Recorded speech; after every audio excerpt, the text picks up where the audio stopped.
sekarang kita akan bahas mengenai produk dan aplikasinya. Dalam bahasan ini itu produk-produk adhesif, produk-produk perekat dan pelapis atau coating apa saja yang telah kita produksi di segmen marine ini akan kita bahas di sini ya.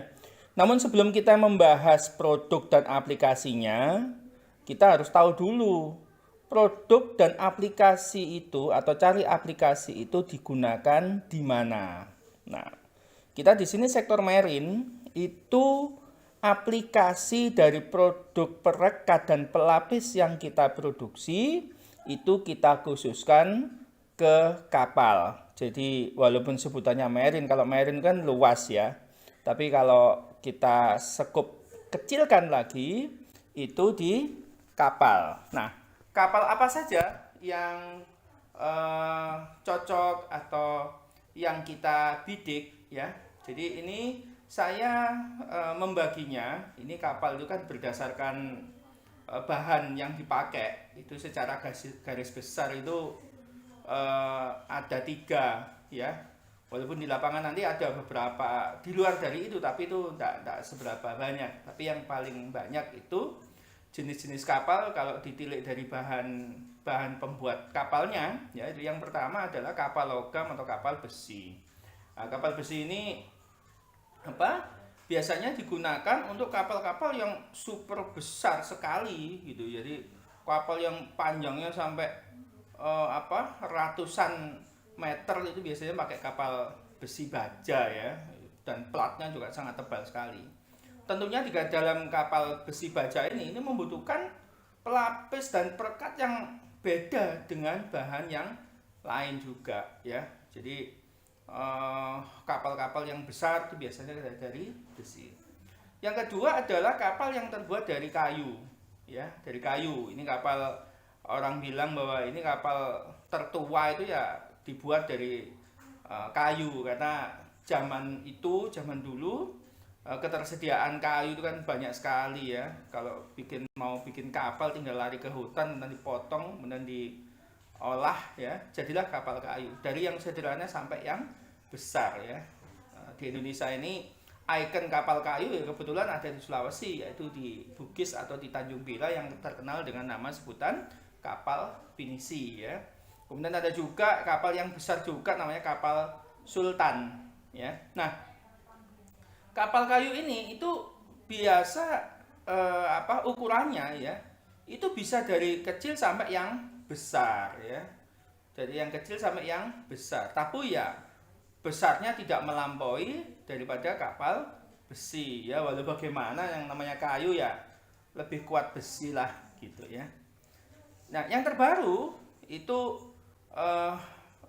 ditilik dari ketersediaan bahan baku kayu yang terbatas ya, kemudian jenis-jenis kayu juga macam-macam, maka orang sekarang ini ada kapal yang dibuat dari bahan sintetis.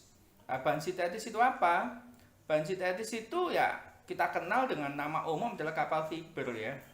Fiber itu kan serat ya, sebenarnya kapal fiberglass, jadi serat gelas ya. Serat gelas itu nanti ada dibentuk ya dengan cairan yang namanya resin ya, orang umum kenalnya adalah resin. Nah, kepanjangannya kan resin UPR. UPR itu adalah unsaturated polyester resin ya. Nah, resin ini itu bisa mengeras kalau ada katalisnya ya. Katalisnya apa itu katalisnya? Kalau dalam bahasa kimianya namanya methyl keton peroxide ya, dengan perbandingan 100 banding 1,25 dicampur nanti dia akan mengeras. Nah, kapal fiber ini mulai dari kapal kecil sampai kapal menengah juga bisa digunakan ya. Tapi kalau untuk yang kapal super besar ya tetap aja masih kapal besi. Nah, kita di sini di GSP Cegat itu membidik jenis kapal kayu yang terbuat dari apa gitu ya. Nah, di antara 3 pilihan bahan itu kita memilih sebuah segmen marine dan itu kita khususkan ke kapal kasar, kapalnya lagi kita khususkan lagi yaitu kapal kayu, ya. Jadi kita khusus ini GSP ini kita membranding dirinya itu adalah perekat dan pelapis untuk kapal kayu khusus. Jadi apa saja yang dibutuhkan oleh kapal kayu itu kita coba untuk produksi dan kita coba kembangkan, ya. Dan ini kita lebih khusus lagi karena ada beberapa produk yang tidak dipunyai oleh pabrikan yang lain, ya. Kalau pabrikan lain, kalau kapal fiber, kalau bersih ya bersih. Tapi kayu ini kita kembangkan sendiri, ya. Bahkan ada beberapa produk yang orang lain belum kepikir, kita udah kepikiran itu, gitu ya. Makanya kita memang leading atau terdepan dalam pengembangan produk perekat dan pelapis kapal khusus kapal kayu, ya. Nah, ini kapal kayu, kenapa kok kita memilih kapal kayu ya itu tadi, gitu ya. Nah, kapal kayu itu kalau ditilik dari besar kecilnya ya tetap kita mesti membagi, ya. Kita membagi kapal kecil, kapal menengah dan kapal besar, ya. Nah, kriteria apa? Kapal kecil itu ya, kapal kecil itu ya kalau ukurannya 5 sampai 10 GT atau 5 sampai 10 gross ton. Dimana ini panjangnya ya kurang lebih ya 10 meter sampai 15 meter lah, gitu ya. Lebarnya ya 1,5 ya. Paling lebar 1,75 udah lebar, gitu ya. Tingginya ya enggak ada 1 meter gitu ya. Itu kita golongkan sebagai kapal kecil. Jumlahnya kapal kecil berapa? Banyak sekali, gitu ya. Ini banyak ribuan, apalagi di Sulawesi itu, wah itu ribuan itu. Satu kabupaten bisa lebih dari 2.000, ada yang sampai 4.000 kapal-kapal kecil kayak gitu. Ya itu pangsa pasar yang sangat menggiurkan, gitu ya. Nah, berikutnya adalah ukuran kapal yang kita golongkan sebagai kapal menengah. Ya, kapal menengah itu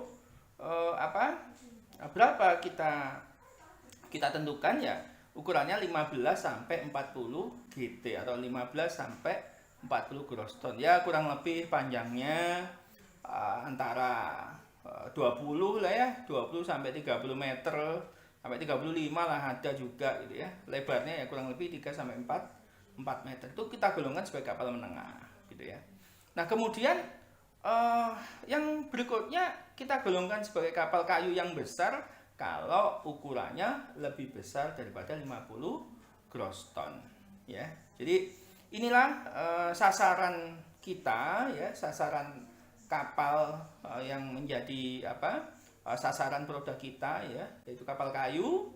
Nah, kenapa kapal kayu ini kita bedakan? Oh, ada kapal kecil, ada kapal menengah, dan ada kapal besar. Karena begini, dengan perbedaan ukuran kapal yang seperti itu nanti akan kita lihat bahwa jenis perekat dan jenis pelapis yang digunakan masing-masing kapal itu berbeda.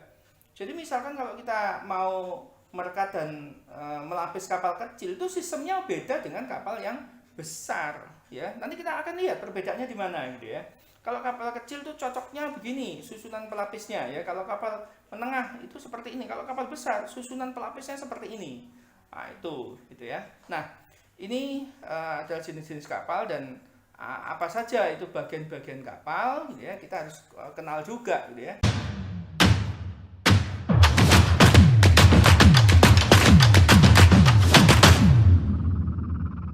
Biasanya kalau kapal itu kan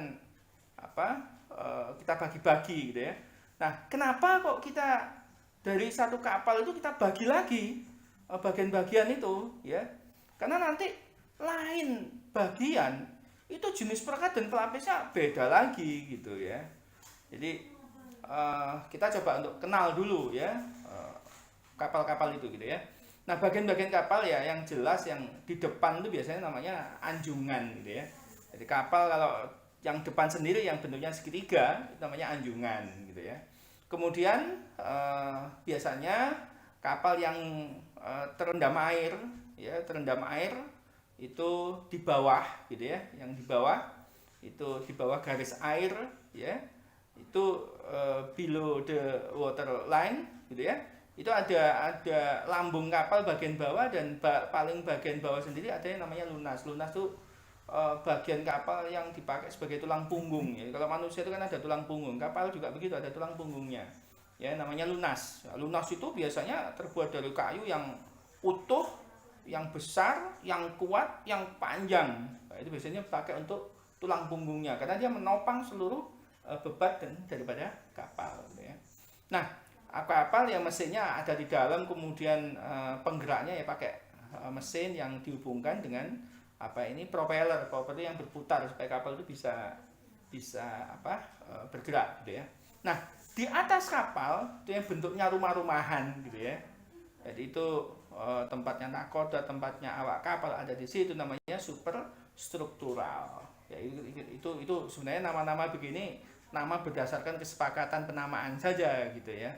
Nah, di dalam lambung, jadi biasanya kalau kapal-kapal nelayan penangkap ikan itu ikan-ikan itu kan perlu disimpan ya, ruangan penyimpan ikan itu biasanya lambung bagian dalam kapal namanya palka ya.